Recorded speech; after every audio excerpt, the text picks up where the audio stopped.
But the one that's really now standing out is the Friday night community dinner. And I'm going to ask Iona Buseman, if she'd come up and join me and talk about the growth in belonging and caring that has transformed lives there. Iona, good morning. Good morning. I know you're nervous as all get out. Thank you for doing this. Am I going to spin around here? Okay. Is that good? Yes, that's yeah. fine. Okay. Stable. Nice 70s stools with the. Everybody like that?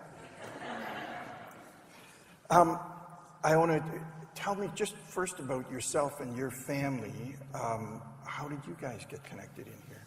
Our family actually came to Wellington Square about 2.5 years ago, and we came out on Christmas Eve to help volunteer at the community dinner. We started that Friday evening, and we enjoyed it so much that we continued to come and serve on Friday nights. And then into the new year, our church, the church that we were part of, closed down. And as we were looking for a community, we wanted to be part of a community that was actively engaged in serving others. And we wanted to use our gifts. And so my son, who had been at the community dinner, he's 15 years old at this time. He had been coming every Friday, a 15-year-old. And he basically said to us, like, this is my church. I'm coming to Wellington Square, and if I have to take a bus, I'll do that. So we also knew that there was opportunities for us as a couple to serve. My husband's always in the back. I'm not a single mom. He's actually here always serving every Sunday, doing PowerPoint or camera. And myself, I'm now part of the outreach team and also on the leadership team for the Friday night community dinner. And that's where you've really seen some great examples of what we're talking about here, the transformation in lives when they begin to belong and be cared about. I want to ask you one in particular. I was in McDonald's 10 days ago, and a gentleman, I only know his first name, Robin, but he comes Fridays. He came over and he knew I was with the church. I don't know if he knew I was a minister, but he said, I got to have heart tests and I'm really worried. Would you pray with me? Right there in McDonald's. That's awesome. Fascinating, yeah. What do you know about Robin? Tell us a little bit about his... He's an amazing man. Actually, he came to the dinner about 2 years ago, and he just started helping. He set up tables and set up chairs, and he just started coming every week and doing this. And then finally, one week, he asked, can I be part of the team? And we were like, yes, you are part of the team. And now he's an important member of our community. The dinner wouldn't happen without him. We love him. He is part of our family. He knows that he's loved. And every week when we see him, we're happy to see him, and he knows that we're happy to see him. Yeah. It's amazing to see his confidence and his self-esteem growing. Robin's a great example, and I was so pleased and impressed that he asked me to pray for him publicly, and we did there. And there's a couple others. I know we've had some refugee families. Can you give us an example there? We had another family who comes to the dinner, and they actually lived in Iraq, and they actually had to flee for their lives. They were being persecuted because of their faith. So they fled to Jordan, and they lived in a camp for 2 years before waiting to come into Canada. And they came to the Friday night community because they had heard through an agency that this was a place that they could find friends and community. They didn't speak any English when they came.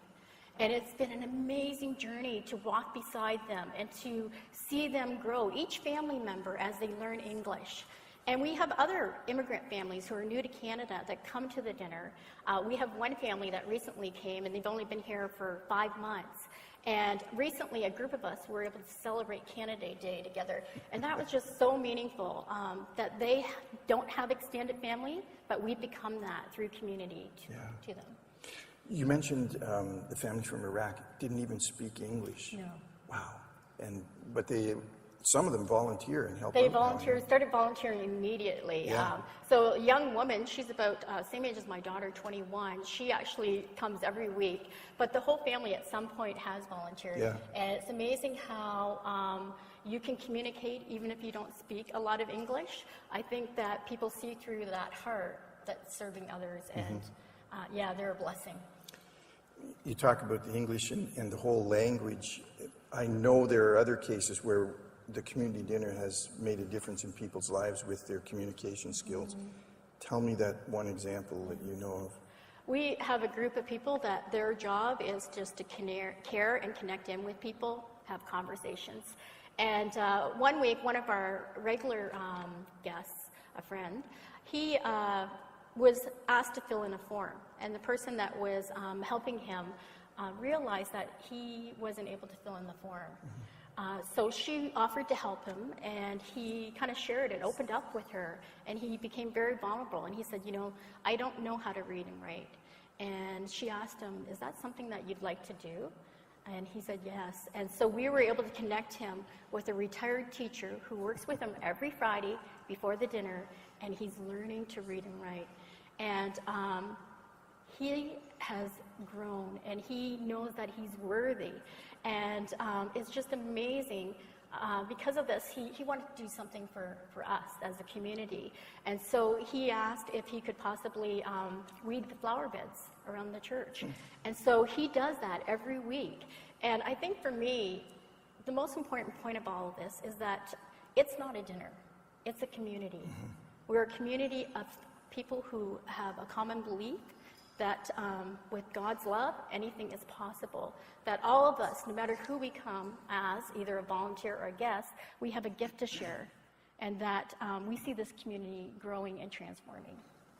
Fantastic. Thank you, Iona. Thank you. That wasn't hard, was it?